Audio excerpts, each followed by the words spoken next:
जब कभी भी हम बाउंड्रीज़ का सेंस लूज़ कर देते हैं, तब अक्सर ऐसा हो जाता है कि हम ना इसका एक we fall into the trap of guilt, और हम ओवर एक्सपेंस करने लग जाते हैं। एंड उसके कॉन्सिक्वेंस में क्या होता है, इवेंचुअली चीज़ें होती नहीं हैं। एंड अल्टीमेटली मेहनत करने के बाद भी जब चीज़ें होती नहीं हैं, then people have different expectations.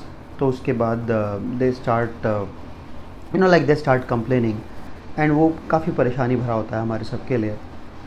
And जब इसको हम एक this was a case with at least two of my friends, जो ओवर इन्वेस्टमेंट करते थे जहाँ पर वो अपनी बाउंड्रीज़ के अगेंस्ट जा कर के, एंड फिर ना होने कहीं ना कहीं उस बिकॉज उन्होंने वही अपना स्टैंडर्ड बनाया हुआ था, लेकिन उसकी वजह से the things were not in balance.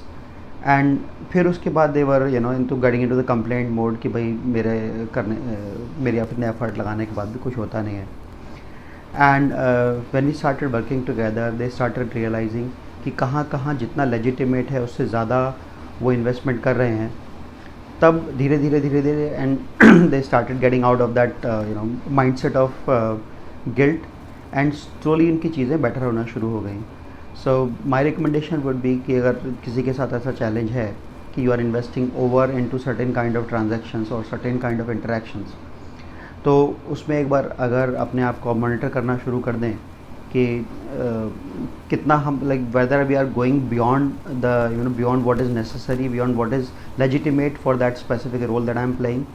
Otherwise invariable it's going to cause imbalance, और वहाँ पर वो गिल्ट एंड वो सारा जो उससे एसोसिएटेड चीज़ें वो आना शुरू हो जाती हैं। So it's good that if you for few days you may want to work on observing whether you are investing more or just what is required.